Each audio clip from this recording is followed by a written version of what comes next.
বন্ধুরা কেমন আছেন সবাই? আশা করি অনেক ভালো আছেন। আজ আমি এমন একটা কাহিনী বলবো যা শুনলে আপনারা অবাক হয়ে যাবেন। গল্পটা পুরো শুনুন, কারণ শেষটা সত্যিই চমৎকার। আর অবশ্যই তোমার ওটা দাঁড়িয়ে যাবে। আমার নাম ফারিয়া, বয়স মাত্র ১-৬। ঢাকার একটা সাধারণ পরিবারে বড় হয়েছি আমি। আমার বাবা দেশের বাইরে কাজ করতেন, বছরে একবার এসে কয়েকটা দিন থাকতেন, তারপর আবার চলে যেতেন। মা সবসময় বলতেন, তোমার বাবার কষ্টেই তো আমাদের সংসারটা চলে। কিন্তু আমি সবসময় বুঝতাম, আমার মায়ের চোখে একটা শূন্যতা আছে, একা থাকার এক নিঃশব্দ বেদনা।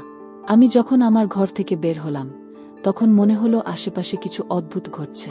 হঠাৎ পাশের ঘর থেকে ফিসফিস শব্দ শুনতে পেলাম। শব্দটা খুবই চাপা ছিল, যেন কেউ ইচ্ছে করেই আস্তে কথা বলছে। আমি দরজার কাছে গিয়ে দাঁড়ালাম এবং মনোযোগ দিয়ে শুনতে লাগলাম। হঠাৎ মায়ের কণ্ঠস্বর পেলাম, কিন্তু তার গলার স্বর যেন অন্যরকম শোনাচ্ছিল, উদ্বিগ্ন, উত্তেজিত কিংবা ভয় পাওয়া। তার সাথে চাচার কথাবার্তা কেমন যেন চাপা স্বরে চলছিল। দরজাটা ভেতর থেকে বন্ধ ছিল, আর জানালাও ছিল না। আমার কৌতূহল বেড়ে গেল। আমি আস্তে করে তালার ছিদ্র দিয়ে ভেতরে দেখার চেষ্টা করলাম। ভেতরের দৃশ্য দেখে আমি হতবাক। মা এবং চাচা খুব গম্ভীরভাবে কিছু একটা আলোচনা করছিলেন।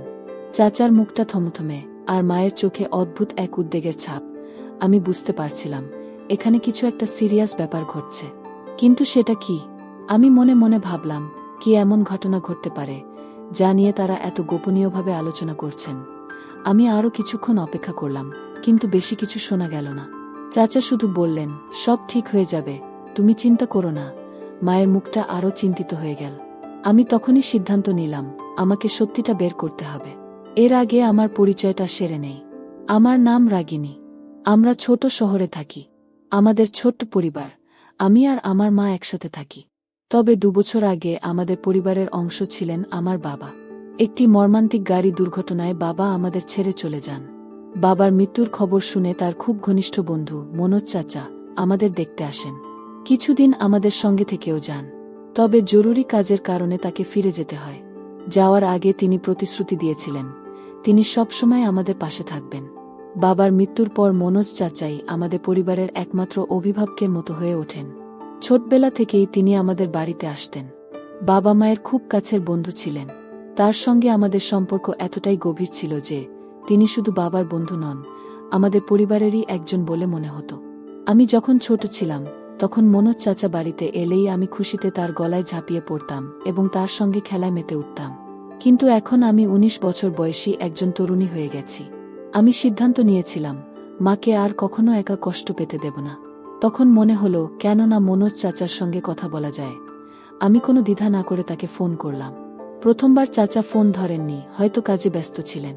কিন্তু আমি জানতাম, তিনি আমাদের সবসময় গুরুত্ব দেন এবং মায়ের সুখের জন্য সব করতে পারেন। আমার ফোন বেজে উঠল। স্ক্রিনে দেখলাম মনোজ চাচা নামটা ভেসে উঠছে। আমি খুব খুশি হলাম এবং দ্রুত কল রিসিভ করলাম। কল ধরতেই চাচা বললেন, সরি বেটা, একটু আগে একটা মিটিংয়ে ব্যস্ত ছিলাম, তাই তোমার কল রিসিভ করতে পারিনি। আমি হাসতে হাসতে বললাম, কোনো সমস্যা নেই চাচা, আপনি ফোন করেছেন, এতটুকুই যথেষ্ট। চাচা মৃদু হেসে বললেন, তোমাদের খবর কি? তোমার মা কেমন আছেন?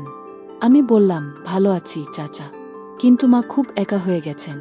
আপনি তো জানেন, বাবার পর থেকে মা একেবারে নিঃসঙ্গ হয়ে গেছেন। চাচা কিছুক্ষণ চুপ করে রইলেন। তারপর বললেন, আমি বুঝতে পারছি রাগিনী। আমি কথা দিচ্ছি, এবার থেকে তোমাদের একা থাকতে হবে না। আমি সবসময় তোমাদের পাশে থাকব। চাচার কথা শুনে আমার মন শান্ত হলো। আমি জানতাম, চাচা আমাদের ছেড়ে যাবেন না। সেই রাতেই আমাদের বাড়িতে এলেন মনোজ চাচা। মা তখনও চুপচাপ টেবিলের পাশে বসেছিলেন। চাচা এসে মায়ের দিকে তাকালেন, কিন্তু মা তাকে একবারও দেখলেন না। মা মৃদু কণ্ঠে বললেন, মনোজ দা, আপনি কখন এলেন? চাচা মায়ের হাত ধরে বললেন, তোমার আর রাগিনীর খেয়াল রাখার দায়িত্ব এখন থেকে আমার। আমি আর কখনো তোমাদের ছেড়ে যাব না। আমি সেই কথা শুনে ধীরে ধীরে আমার ঘরে ফিরে এলাম। রান্নাঘর থেকে পানি নিয়ে শুয়ে পড়লাম, কিন্তু ঘুম আসছিল না। বারবার মনে পড়ছিল সেই দৃশ্য। এরপর একদিন সকালে চাচা আমাকে দেখে মুচকি হেসে বললেন, ওহ রাগিনী, আজ তোমাকে অপূর্ব লাগছে। আমি চাচার কথা শুনে আনন্দিত হলাম। আমি তার পাশে গিয়ে চুপচাপ বসে রইলাম। কিছুক্ষণ পর চাচা অফিসের জন্য তৈরি হতে লাগলেন। হঠাৎ আমি উঠে গিয়ে চাচাকে আলিঙ্গন করলাম।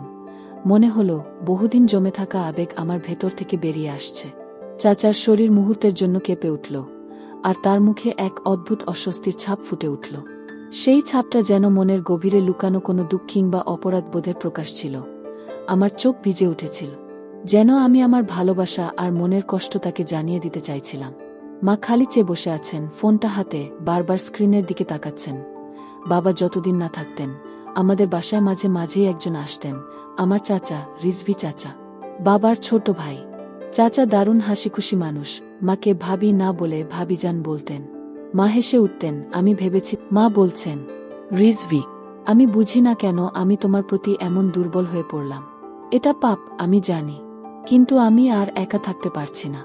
আমার শরীর ঠান্ডা হয়ে যায়। মা কি করছে? এটা কি ভালোবাসা নাকি দুর্বলতা?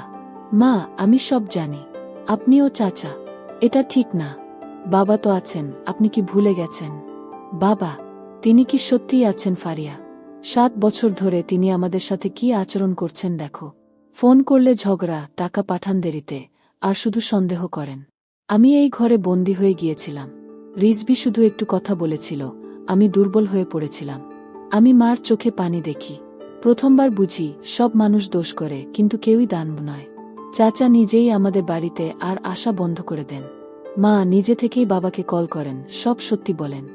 বাবা প্রথমে ভেঙে পড়েন, কিন্তু মায়ের কান্না, অনুতাপ আর আমার অনুরোধে তারা আবার একসাথে বসেন। আজ 1 বছর হয়ে গেছে, আমাদের পরিবারে আবার আলো এসেছে। মা এখন নিজের ভুল থেকে শিখে আমাকে শেখান, বুকের ভেতরের শূন্যতা কখনো অন্য কাউকে দিয়ে ভরতে নেই, নিজের মনকে শক্ত করতে হয়। বন্ধুরা, এই গল্পটি যদি আপনাদের ভালো লেগে থাকে, তাহলে দয়া করে ভিডিওটি লাইক করুন এবং আমাদের চ্যানেলটি সাবস্ক্রাইব করুন। পাশের বেল আইকনটি প্রেস করুন, যাতে আমাদের নতুন গল্পের নোটিফিকেশন সবার আগে আপনার কাছে পৌঁছে যায়। ধন্যবাদ। দেখা হবে পরবর্তী ভিডিওতে।